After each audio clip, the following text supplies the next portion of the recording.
Hello, everybody. My name is Gary Fowler, and I am the CEO, president, and co-founder of GSD Venture Studios, a premier AI and quantum venture studio located in Santa Clara, California.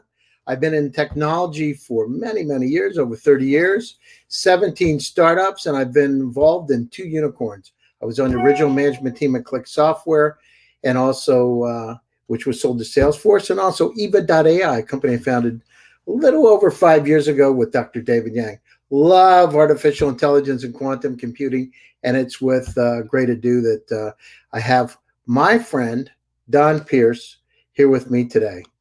Hey, Don, how you doing, buddy? Gary, good to see you. Thanks for having me on.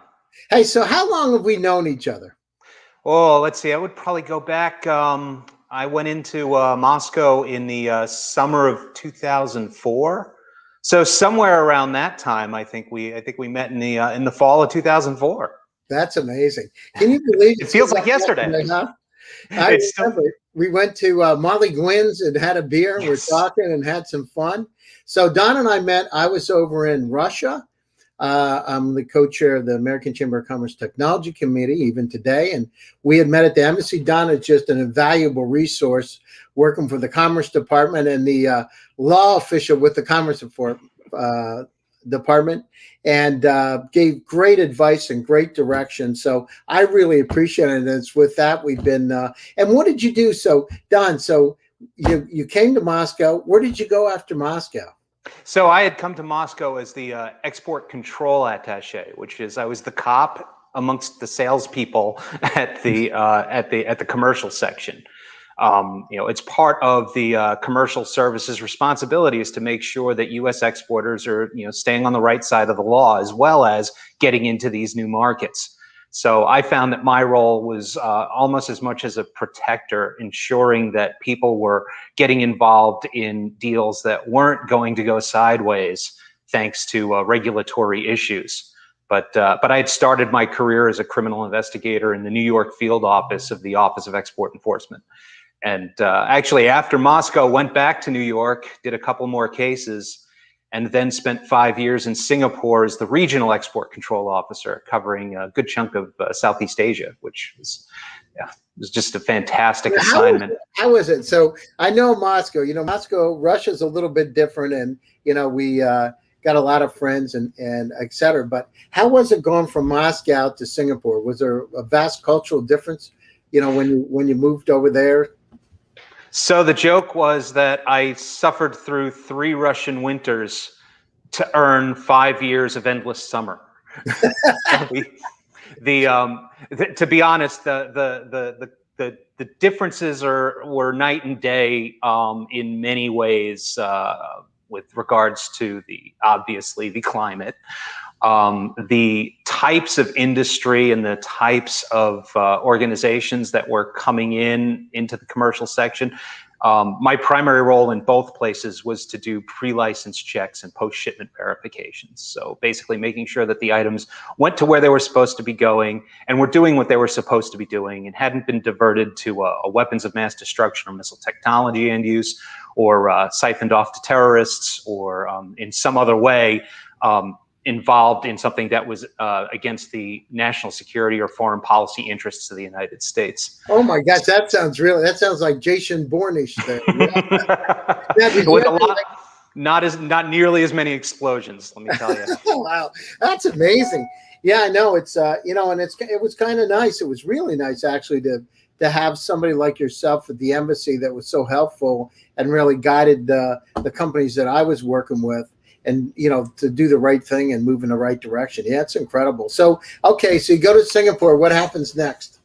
So Singapore is, it's an interesting post because of the fact that it's regional. So, and it's in a region where export controls, or as referred to outside of the United States often as strategic trade control systems, were starting to formulate and evolve. So it was fascinating working with countries like Malaysia and the Philippines on their new export control laws, and working with places like Thailand that were starting to look at how they could better control the goods and technology that are key to their economic survival. Also, posted in Singapore, which they were early adopters, as always with the Singaporeans. They were early adopters and had a fantastic export control system regulated through the Ministry of Finance and through the Singapore Customs Service, which, being an old customs guy, I started my career at JFK Airport as a customs inspector. It was nice to be among customs people. It's a bit like the French Foreign Legion. A customs inspector all the way through to enforcement. Yes, and after 5 years there, because that's as long as they allow you to stay. The joke is, if you go to the third deck of the embassy, you can see the claw marks in the wall where they dragged me out. I went back to headquarters for the Office of Export Enforcement and served as a liaison officer, where I worked at other people's headquarters, which, if you're going to work at headquarters, that's a pretty good way to do it. No, that's great. And so you've gone down through and you retired now, right? Yes. I retired on February 29th, 2020, because how do you not go out on leap day? And of course, I started this consultancy, Sentinel LLC, on the 1st of March. Well, I guess more like the 4th of March, because I took the weekend off. But it's been an interesting time to try and start a business. As COVID hit, my wife and I both had it very early in fact, so early that we couldn't get properly tested because there weren't tests available yet. Really? So yes. You had COVID. We think so. And I have to admit, I've been putting off going and getting the official test to see if I still have the antibodies. But I got the Johnson & Johnson jab. I figure that's good enough. Mm-hmm. No, that's great. Well, I'm glad everybody's okay. And so, how does it feel transitioning as a civil servant over to private life? How is it? So I always said that the best part of being an export control officer overseas is it's like getting an MBA for free, because you're interacting in a slightly different way than you would as a criminal investigator with businesses and multinational organizations and the government as well. When you're at the embassy, you're just you're a smaller part of a bigger team that's made up primarily by State Department employees, but it's supported by not just the Department of Commerce, but the Department of Agriculture, the Federal Aviation Administration, the Homeland Security, the FBI. Everybody has an interest at post at making sure that Americans in particular, but our partners in country and in the region as well, are protected. So I feel like that gave me a broader view of where the business entry points into the U.S. government exist, and how best to ensure that they're getting what they need to stay safe, stay competitive, and at the end of the day, be fruitful and make money. Yeah, no, I agree. And when you're dealing with it's just fascinating when you're dealing with all those groups, those agencies. Are there a lot of politics done? Oh, of course not. No, politics never comes up. That, I have to admit, was my greatest adjustment. Was I have opinions like every other American, but I can't espouse them. I have to toe the line. So if the ambassador tells me that I have to tell this company X, even if I don't agree with it, I have to tell them X. It really is apolitical when you get into the weeds, into the actual work. There are very few instances. There are oddballs here and there, but in very few instances, especially in the law enforcement side, do you see a political decision outweighing a decision for prosecution from, say, the Department of Justice, or interfering or stopping an investigation.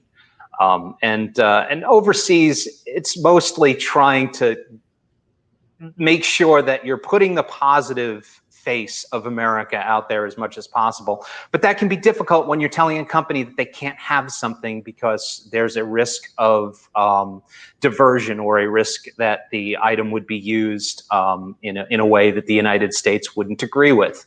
And that's where the real, I think, the real skill set that that I developed came from, which is trying to deliver bad news in a way that doesn't turn them into terrorists. Wow. And how was that? I mean, when you did, now, did you ever go down through, just, I'm really curious, because you went down and were dealing with someone, you said, obviously, you know, you don't really believe that there's a problem with it, but you have to toe the line, like, politically, and do it. And you said, you know, you're saying to yourself, this is kind of like BS. It's not like right, but you know, other people are saying, oh, you got to do this. Did you have those kind of feelings? So I'll give you a great example. There is a thing in the State Department referred to as the dissent channel. When you send a cable back to, and we use the term cable, it's like an email, but it sounds sexier if you call it cable. So if you send a cable back, you're supposed to use a specific channel. So like the channels that I worked in were economic and commercial. But there was a special channel that anyone with access could send a dissent cable back to State Department saying, I was told to do this. I don't know if it's such a great idea. And one of the greatest success stories is one of my colleagues, who was a colleague of mine in Singapore, in a prior posting, had sent a dissent cable regarding the U.S. policy on the president attending the commemoration at Hiroshima. Mm-hmm. And I was a staunch supporter of the idea that the president should attend there. Now, that was before I was at the embassy. I had nothing to do with this particular decision, but for years we had kind of avoided it, and I felt like that was disingenuous. I mean, a major part of my role is preventing goods and technology of U.S. origin from falling into the hands of an illicit nuclear weapons program. Mm-hmm. So I thought it was incredible when Barack Obama went and visited the ceremony, and I thought it was great. And it turns out that one of my colleagues had written a dissent channel cable, basically asking, why are we doing this? And why can't we send the president to this? Why is this the policy? And I think that's the thing that often gets overlooked at how the State Department works. Wow, that's amazing. That's amazing. So you just heard. And I will give credit where credit is due. They really do try to bring in the best and the brightest. And my State Department colleagues, hopefully some of them have tuned in. They really are a fabulous group of people, and they care deeply about this country, and they care deeply about the world. And when in country, are advocates for the United States, but not in such a way that you would think that they would be against anyone. We are trying to build the big tent, and it's the folks on the front lines that are doing that diplomacy day in, day out. I have a lot of respect for them. Yeah, no, I got to tell you, in Moscow, it was really nice going over to the embassy and meeting with folks. And after, I've got a lot of Russian friends, actually friends all over the world, because you got to look at the world through their eyes too, right? They have a view of what is right and wrong, et cetera. And, the key is, how do we make this world a better place, right? When it's all said and done, how do we make it better as we leave this planet, so the people coming behind us, or kids, et cetera, can have a good life. So it's incredible, the work you've done. And how about, have you had any juicy stories that you can talk about as somebody that, like, there's some like nefarious situation where you caught something, and it's like, it was really not good? Were there situations like that where there's some technology that was being deployed that you said, that one's not a good deal? That one's definitely bad. Yeah. So when we would get these assignments, they were often just presented to us as, go here, ask about this, write it up, and send it back, with very little outside context other than the information regarding the shipment in question. And that's done on purpose. You don't want to tip the hat to a person who's working overseas as to what the, say, suspicions of an investigator in the United States are. We want it clean. We want it to be a fair and without prejudice when you walk through that door. And so I got one of these when I was in Singapore, and it sent me up to Kuala Lumpur in Malaysia to talk to a business. And they were very cagey about when they would be available, and we would make an arrangement, and I would book a flight, and the next thing you know, oh, I'm sorry, we can't do it. So I played a 3 strikes and you're out game in my mind on these types of cases, and if they passed on 3 dates, I would schedule a trip to do something else and drop in on them. And that's what I did with this company. Was we literally called from the lobby because the door was locked, and we could hear them, in there. So they let us in, and or I should say the person let us in, and the office consisted of a room that was maybe the size of a small bedroom in a New York City apartment.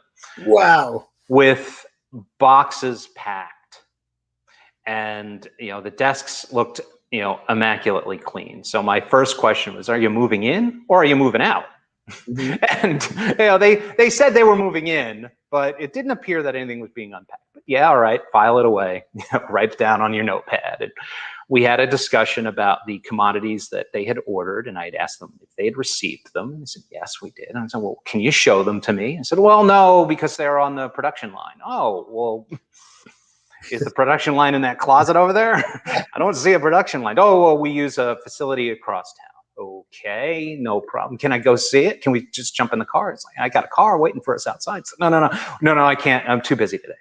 I guess unpacking, I suppose. Even though they'd been there for at least 6 months. Wow. So I get him to give me the address of the place. And I say, well, maybe the next time I'm in town, we can go and visit. She's like, oh, absolutely. No worries. Sure. And, we went down, we got in the car, and we drove over to that address. We knocked on the door. Well, the worst they're going to tell me is, there's nobody home. All right. No problem. One of the things to keep in mind is, when in the United States, a law enforcement officer could probably go back to a court and get a search warrant if they had enough probable cause to believe that there was something wrong. But that doesn't exist when you're overseas. These are all voluntary meetings. They could literally leave the door closed and just tell me to go away.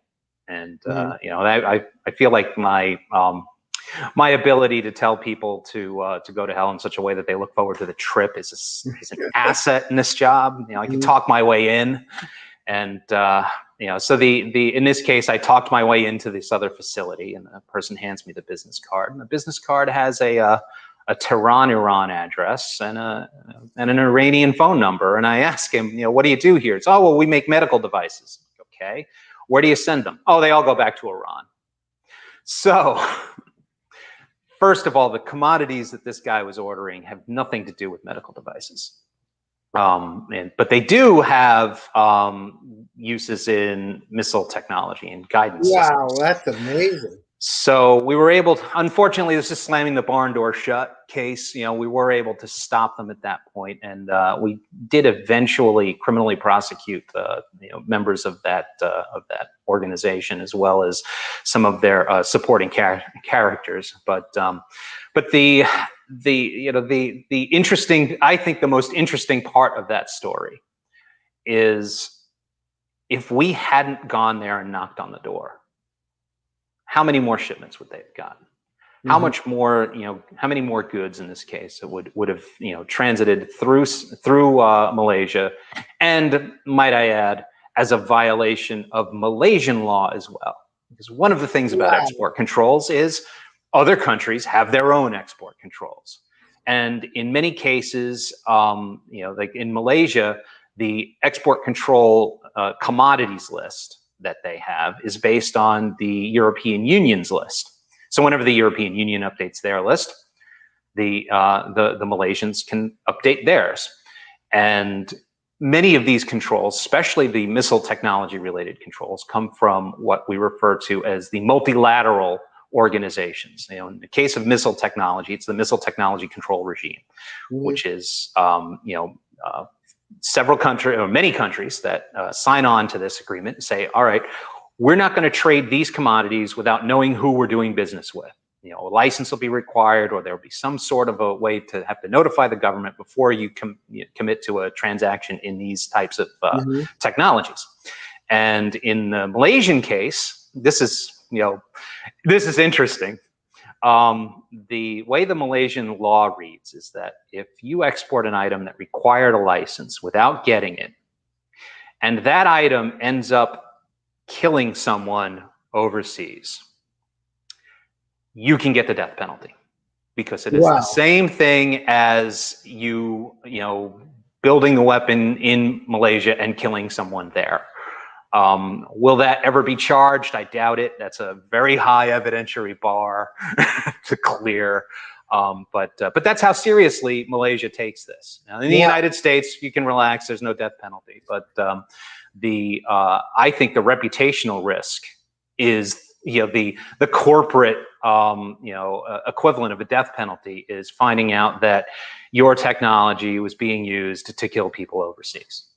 No, I mean, it's crazy. And what happened? Have you ever found people that are innocent? They didn't know where the things were gone because they had no clue. All of a sudden they go into some warehouse and then some nefarious individuals are doing something else with it. Does that happen? So there are several cases where companies were the victim of cybercrime, of intrusions and exfiltrations of export controlled data. Does that put them on the hook? Well, technically, but the United States is probably not going to prosecute somebody unless they can, obviously to prosecute someone in a court of law, you would need to show that the activity was knowledge, that they had knowledge, that there was knowing and willful violation. So in other words, they knew what the law was and they did it anyway. That's not what you're going to get if you've accidentally left a back door open and somebody slipped in and got your stuff. Whether it be a cyber-related technology crime or just simple warehouse theft. As long as they were to report it to the local police in time, I don't think anybody's going to get in trouble. But there are some cases where you might have a bad apple on the inside, and a company otherwise completely compliant ends up in a transaction where a license would have been required or unauthorized end user was detected.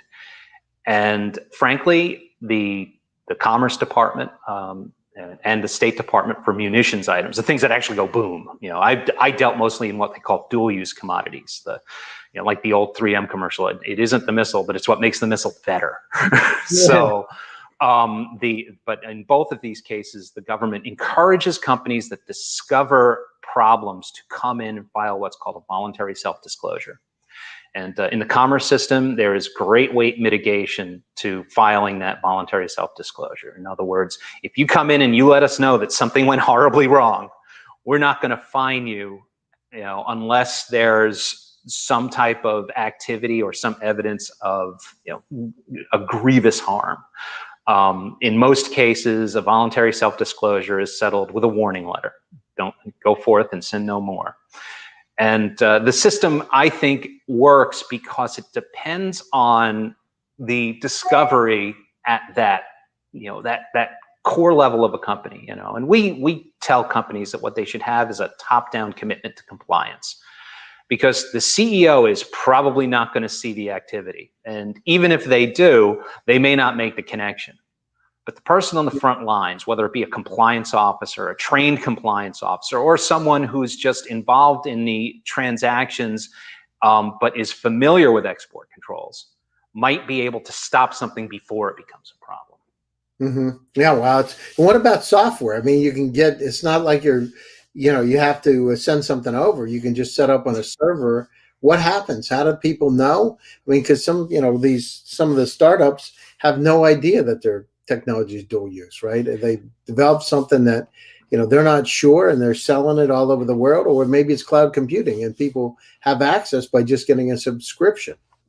And the difficulty there is if you are sharing technology, and technology is controlled, When you go and look at the listings for particular commodities that require an export license, the technology required to reproduce those items are also generally requiring a license. And that means if you are allowing access on your server to foreign nationals, whether they're in the United States or abroad, you may require a license for those transactions. In fact, there is a concept known as a deemed export, where if you were to provide the ability to recreate a controlled technology to an employee who is not a U.S. person, so it doesn't have a green card, it generally does not reside in the United States, you may be required to get a license before you can share that information with that employee. And it's an interesting field of law, because there are companies that get themselves in trouble because they overestimate that law, and they won't hire people that aren't American citizens or U.S. persons. And now we're getting into, is this a discriminatory hiring decision? You know what I mean? That's the third part. And so I don't want to scare people too much about this. The simple answer is a deemed export license isn't really that hard to get. I mean, it does take some planning, it does take some time, and you do need to develop some information about your prospective employees that you're going to have to file for that license. But in many cases, that license is probably going to be approved. When I was leaving the Commerce Department, the stats were somewhere in the neighborhood of 80% of licenses being approved. And of the 20% that weren't, it was a very rare circumstance that it was denied. In many cases, what the government will do is they will return the application without action, which is basically saying, listen, we're not going to make a decision on this until we find out this. And then they'll ask the question that they really need answered before they can make a good determination. To get an outright denial is actually rare. And that's usually because you've sent a license application in that clearly shows a potential for being against the national security or foreign policy interests of the United States. So tell us a little bit about what you're working on today, about your consulting company, how you can help companies around the world. So I spent a good 30 years in the government, and I believe that I excel at being able to translate from nerd to government wonk, and taking those skills and basically allowing companies to understand how these systems really work, how they can protect themselves from the networks that are attempting to get significant technology from the United States, how to ensure that their end users and end uses are appropriate. They're not going to get tripped up by doing business with, say, an organization that's on the BIS entity list because they're using a cutout company that isn't apparent. I was very good at picking those out. What's the BIS? What is that? I'm sorry, that is the Bureau of Industry and Security. Mm-hmm. And the old joke was, we'll never put security before industry, and that's why it's in that order. But the Bureau is the primary dual-use export control organization. They have both a licensing side, which is the Office of Export Administration, and they are also the policy people. And then on the Office of Export Enforcement side is the gun toters, the criminal investigators like I was. Interesting. So how can you help them? What do you do? Well, first I can provide advice as to when they might need a license and how that license should be filed. And I can help with voluntary self-disclosures by going, alongside your company personnel and reviewing the transactions and letting them know where they may have fallen afoul of the law. I can help with open source investigations on potential new end users, trying to find out if the organization that you're doing business with is who they say they are and is doing what they say they do. And as the world opens up, hopefully be able to provide that service in person by doing the same types of site visits that I did for the government. But in this case, the report comes to you. And that might be a really good way to head off problems before they occur. That's fantastic, Don. So, you're an amazing guy. You've done amazing things. I know how helpful you were to me and the companies that I've worked with over in Russia. And you've been a great member. You would come into my AmCham meetings, American Chamber of Commerce meetings, and valuable insights. So really appreciate it. Don's a great guy. And so if you got a company you want to go global, he's a great person to be able to talk to make sure that you're complying with the law. And if you've got some potential partners, to be able to check it out to make sure that everything's right and copacetic. So great. How do people get a hold of you? What's the best way to get a hold of you, Don? So you can check out the website at www.sentinelllc.net, and that's SENTINEL LLC. I couldn't get any more L's in there; it's illegal. Or you can reach out to me. I'm on LinkedIn. I also put out a daily review of news stories with connection to export controls called the Sentinel Situation Report. And that's available at Paperly. So it's paperl.li/Sentinel LLC. No, that's great. Well, you're a great guy, and whatever we can do to be able to help out. Thank you for coming on my show today. It's greatly appreciated. And to my audience, thank you once again for tuning in to GSD Presents Silicon Valley AI and Tech. My name is Gary Fowler, and I'm your host. Stay tuned because I'll be back again on Thursday with another exciting episode of GSD Presents. Thank you. Stay safe, stay happy, and keep smiling. Take care. Thanks, Don.